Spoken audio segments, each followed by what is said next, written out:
دیکھیے اللہ رب العزت کا بے انتہا کرم ہے، بہت احسان فضل ہے کہ اللہ رب العزت نے ہم سبھی کو اپنی محبت عطا فرمائی، ہم سبھی کو اپنا احساس کسی درجے عطا فرمایا۔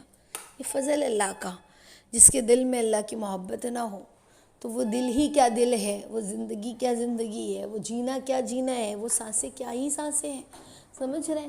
وہ جینا بھی جینا نہیں ہے، وہ جینا تو کوئی جینا ہی نہیں ہے جس میں اللہ کی محبت نہ ہو، اللہ کا احساس نہ ہو، اس کی غلامی کا احساس نہ ہو، سمجھ رہے ہیں؟ تو بندے کے دل میں اللہ کی غلامی کا احساس، اس کی محبت کا احساس بہت زیادہ ہونا چاہیے کہ ہم اس کے بندے ہیں، ہم اس کے غلام ہیں، وہ ہمارا آقا ہے۔ تو یہ بہت زیادہ ہمارے اندر اس چیز کا احساس ہو، سمجھ رہے ہیں؟ تو دیکھیے جو انسان اپنی موت کو یاد رکھتا ہے، دنیا سے بے رغبت ہوتا ہے، تو پھر دنیا اسے اچھی نہیں لگتی۔ اسی لیے کہا نا کہ ایک مرتبہ حضرت علی رضی اللہ تعالیٰ عنہ جو ہے، کچھ صحابہ بیٹھے تھے، کچھ لوگ بیٹھے تھے، ان کے پاس سے حضرت علی رضی اللہ تعالیٰ عنہ کا گزر ہوا تو دیکھا کہ وہ لوگ ہنس رہے ہیں بہت زیادہ کھلکھلا کے۔ تو حضرت علی رضی اللہ تعالیٰ عنہ نے کہا کہ اگر تم موت کو یاد کرتے تو تم روتے زیادہ ہنستے کم۔ یہ نصیحت کی، ہنسنا انسان مجلس میں اپنے دوستوں کے ساتھ ہنستا ہے ایسا نہیں ہے، لیکن حضرت علی رضی اللہ تعالیٰ عنہ نے یہ نصیحت کی کہ تمہیں اگر موت یاد ہوتی نا تو تم اس طرح کھلکھلا کے نہیں ہنستے، روتے زیادہ ہنستے کم، سمجھ رہے؟ تو وہ ایسے لوگ تھے ہمارے جو اسلاف تھے کہ انہیں اپنی موت یاد رہتی تھی، انہیں اللہ کا احساس رہتا تھا۔ آج ہم کیوں گناہ کر رہے ہیں؟ آج ہم سے غلطیاں کیوں ہو رہی ہیں؟ سستی کیوں ہو رہی ہے؟ کیونکہ ہمیں اپنی موت ہی یاد ہی نہیں ہے۔ جسے اپنی موت یاد رہے وہ غلطی نہ کرے۔ حضرت جابر بن زیاد رحمۃ اللہ علیہ کے جب انتقال کا وقت قریب تھا نا تو کسی نے ان سے پوچھا کہ کسی چیز کی رغبت ہے؟ تو انہوں نے کہا حضرت حسن رضی اللہ تعالیٰ عنہ سے ملاقات کرنا چاہتا ہوں۔ تو حضرت حسن بصری رحمۃ اللہ علیہ یعنی تو کون ہے حسن بصری رحمۃ اللہ علیہ جانتے ہیں؟ اپنے زمانے کے تابعی ہیں، اللہ والے ہیں۔ اب تابعی کسے کہتے ہیں؟ جنہوں نے صحابہ کو دیکھا، سمجھ رہے؟ اور حضرت حسن بصری رحمۃ اللہ علیہ نے حضرت علی رضی اللہ تعالیٰ عنہ کی صحبت بھی پائی تھی۔ انہوں نے صحابہ کو دیکھا تھا، اللہ کے نبی کو نہیں دیکھا تھا۔ جو اللہ کے نبی کو دیکھے انہیں صحابہ کہتے ہیں، اور جو صحابہ کو دیکھے انہیں تابعی کہتے ہیں۔ تو حضرت حسن بصری رحمۃ اللہ علیہ تشریف لائے تو لوگوں نے کہا کہ حضرت حسن بصری آ گئے۔ تو حضرت جابر رضی اللہ تعالیٰ عنہ کہنے لگے اس وقت جب ان کے انتقال کا وقت قریب تھا کہ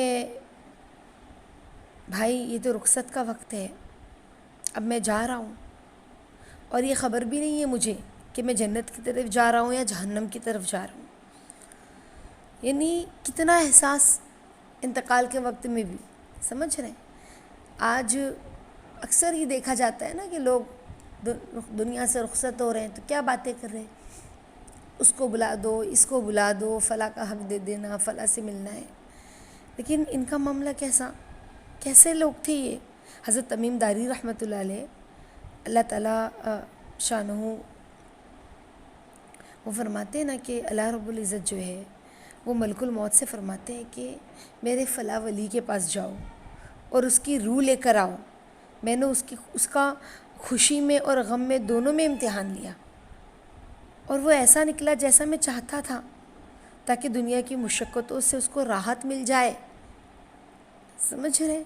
تو ملک الموت جو ہے پھر 500 فرشتوں کی جماعت کے ساتھ اس بندے کے پاس آتے ہیں جو اللہ کا پیارا ہوتا ہے دنیا میں، اور ان سب کے پاس جنت کے کفن ہوتے ہیں، 500 جو فرشتے ہوتے ہیں، اور ان کے ہاتھوں میں ریحان کے گلدستے ہوتے ہیں، جنت کے جو پھول ہیں ریحان، ہاں، اور اس میں سے بھینی ہے نا ایسے خوشبو آتی ہے، ہر رنگ کی خوشبو، اور ہر پھول میں 20 رنگ ہوتے ہیں۔ سوچو وہ کیسا گلدستہ ہوگا، سمجھ رہے؟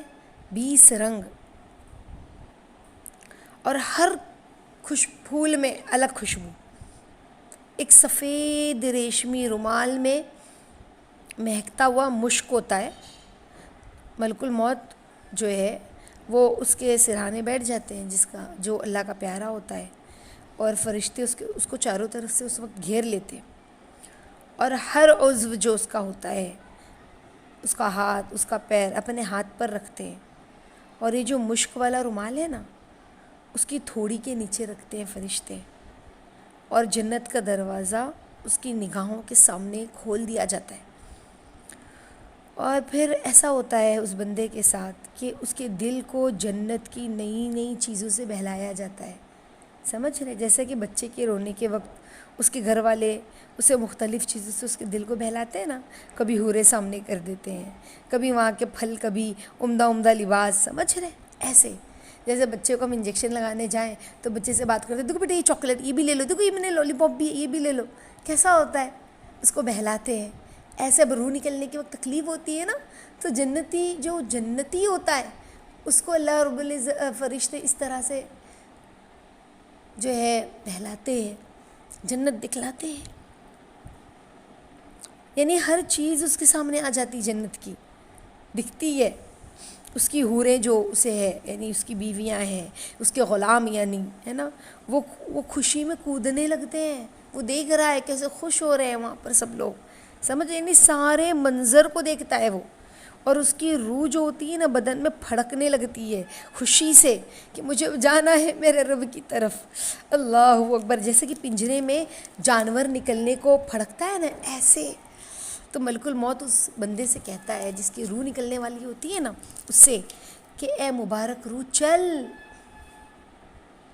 ایسی بیریوں کی طرف جس میں کانٹا نہیں ہے، اور ایسے کیلوں کی طرف، ہاں جنت کے ایسے کیلے جو تے بتے لگے ہوئے ہیں، اتنے خوبصورت وہ پھل ہے کہ وہ اس طرح سے لگے ہوئے ہیں.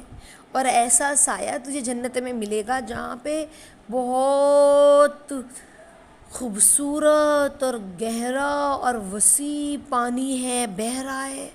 اور یہ وہ پانی نہیں ہوگا دنیا کا کہ ہم بولیں گے بابا آگے مت جاؤ ڈوب جائیں گے، ایسا نہیں ہوگی وہ جنت. سمجھ رہے؟ خوبصورت منظر، پانی کے جھرنے بہہ رہے ہیں، خوبصورت. یعنی اس طرح سے قرآن میں بھی تو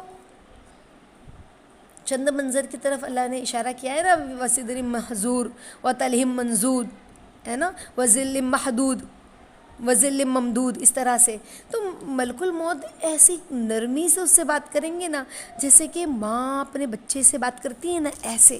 اور یہ کیوں ہوگا معلوم ہے؟ یہ کیوں ہوگا؟ یہ اس لیے ہوگا کہ وہ شخص اللہ تعالیٰ کے نزدیک مقرب تھا. دنیا میں اللہ نے اس کا امتحان لیا، خوشی میں بھی غم میں بھی وہ ثابت قدم رہا، وہ اللہ کو بھولا نہیں، وہ اللہ سے راضی رہا. سمجھ رہے؟ اللہ اس کے رسول کی محبت اس کے دل میں ہمیشہ رہی، اللہ کے بندوں کا احساس اور اللہ کے بندوں کا خیال ہمیشہ اس کے دل میں رہا اللہ کے واسطے. تو یہ معاملہ ہوتا ہے. تو اللہ کہتے ہیں میرے بندے سے بہت نرمی سے پیش آنا، اس کی روح کے ساتھ بڑی لطف سے پیش آنا، بڑی آسانی سے پیش آنا. پھر کیا ہوتا ہے معلوم ہے؟ پھر ہوتا یہ ہے کہ فرشتے اس کے بدن سے ایسی روح نکالتے ہیں آسانی سے جیسے آٹے میں سے بال نکلتا ہے، ایسے. یعنی جب روح نکلتی ہے نا تو فرشتے اس کو سلام بھی کرتے ہیں، سلامن سلامن. تو کتنا خوبصورت وہ منظر ہوگا کہ جنت میں داخل ہونے کی بشارت دیتے ہیں. جس طرح اللہ تعالیٰ قرآن میں فرماتے ہیں نا، الذین تتوفاہم الملائکۃ طیبین، یعنی مقرب بندوں میں ہے نا. تو اللہ رب العزت اس طرح سے، یعنی قرآن میں جگہ جگہ بھی اللہ بتا رہے ہیں کہ کس طرح سے فرشتے اس کا استقبال کرتے ہیں، کس طرح سے فرشتے اس کی روح نکالتے ہیں. اور یہ اللہ کے مقرب بندے ہیں نا، ہاں ایک جگہ اللہ فرماتے فروح و ریحان و جنات النعیم. تو کس طرح ہوتا ہے، یعنی آپ سوچیں نا کہ جس وقت بدن سے روح جدا ہوتی ہے تو بدن سے کہتی ہے روح کہ اللہ تعالیٰ تجھ کو جزائے خیر دے. روح جو ہے نا کہ کہتے ہیں دعا دیتی ہے کہ اللہ تعالیٰ کی بندگی اور اطاعت میں تو نے جلدی کرنے والا تھا، اس کی نافرمانی میں تو سستی کرنے والا تھا، تجھے آج کا دن مبارک ہو. تو نے خود کو بھی عذاب سے بچایا اور مجھے بھی نجات دی نا، اپنے بدن کو بھی عذاب سے بچایا، قبر میں جا کر زمین میں اس کے بدن کو عذاب سے بچایا، اور روح کو آخرت میں بھی عذاب سے بچائے گا. سمجھ رہے؟ اور اسی طرح بدن بھی کہتا ہے روح سے، جب روح بدن سے جدا ہوتی ہے نا، کیونکہ دیکھو بدن جسم جو ہے نا ہمارا یہ مٹی کا ہے، مٹی میں ملتا ہے، اور روح آسمان کی ہے، وہ آسمان پر جاتی ہے. تو جب دونوں کی جدائی ہوتی ہے نا تو اس وقت روح سے کہتا ہے بدن کہ زمین کے وہ حصے روتے ہیں جس پر وہ اکثر عبادت کیا کرتا تھا نا، وہ حصے روتے ہیں. آسمان کے وہ دروازے روتے ہیں جن سے اس کے اعمال اوپر جاتے تھے، وہ نیک اعمال. آپ سوچیں ایک اللہ کا پیارا بندہ کیسا ہوتا ہے جس سے اس کا رزق اترتا تھا، وہ دروازے روتے کہ اب یہ بندہ نہیں رہا. سمجھ رہے؟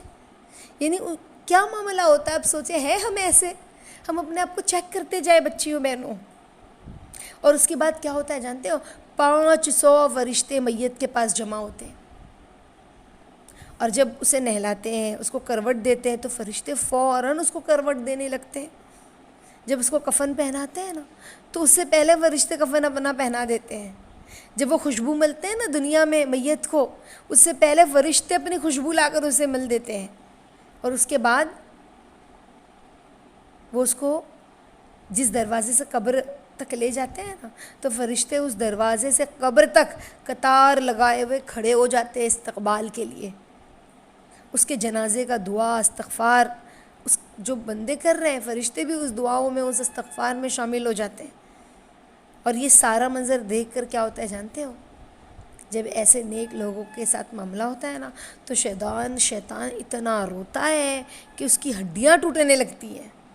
اور اپنے لشکر والوں سے شیطان کہتا ہے نا کہ تمہارا ناس ہو، یہ تم سے کس طرح چھوٹ گیا،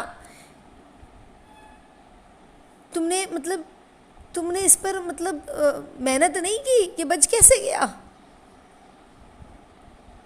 تو اس کے فرشتے، اس کے جو چیلے ہوتے ہیں شیطان کے، وہ کہتے ہیں کہ یہ تو معصوم تھا اس لیے یہ بچ گیا. سمجھ رہے؟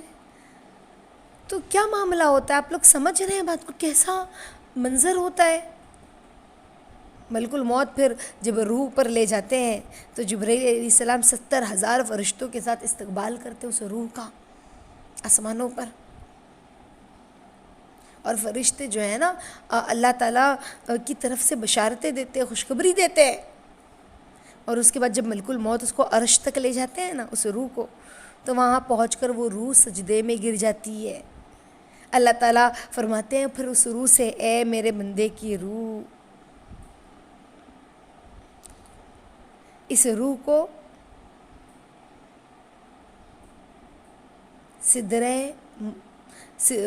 یہ جو روح ہے نا یہ میری فرمانبردار روح ہے. کیسا پیارا منظر ہوتا ہے جب اس کی لاش کو قبر میں رکھا جاتا ہے نا، وہ باڈی کو، ہاں، اس کی نماز، جنازہ نماز پڑھائی جاتی ہے،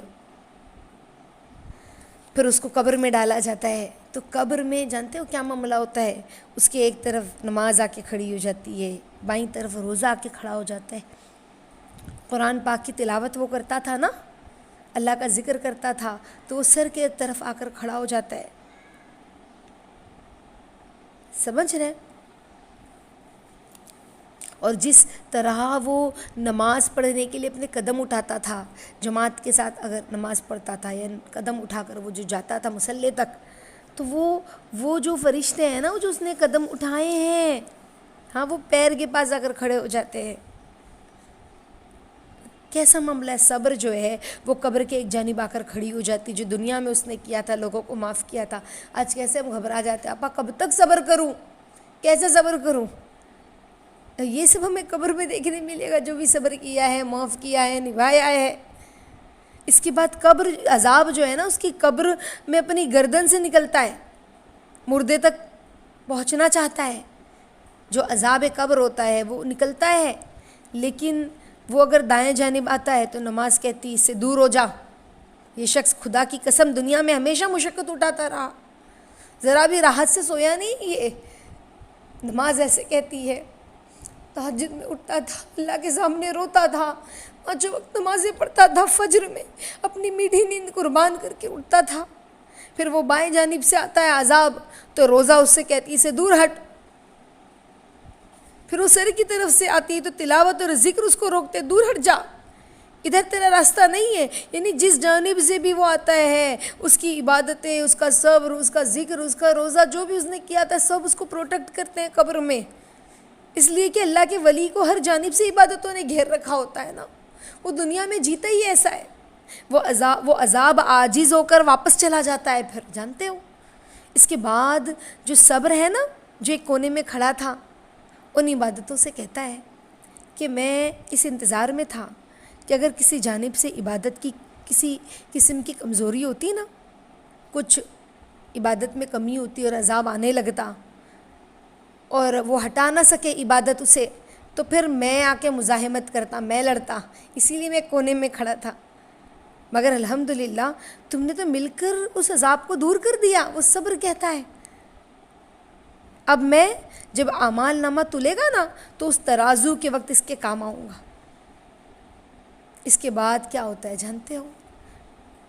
2 فرشتے اس مردے کے پاس آتے ہیں اور وہ ایسے خوفناک ہوتے ہیں. انشاءاللہ زندگی رہی تو یہ والا جو حصہ ہے آگے کا کہ پھر قبر میں کیا ہوتا ہے، کیونکہ وقت مکمل ہو گیا ہے، اگلے درس میں انشاءاللہ بتایا جائے گا. اللہ رب العزت قبول فرمائے اور ہمیں مرنے سے پہلے موت کی تیاری کرنے والا بنائے. ہم تو دنیا میں جی رہے ہیں جیسے ہمیں مرنا ہی نہیں ہے، ایسے زندگی گزارتے ہیں. اللہ ہمیں معاف فرمائے، اللہ ہمیں معاف فرمائے، اللہ ہمیں معاف فرمائے.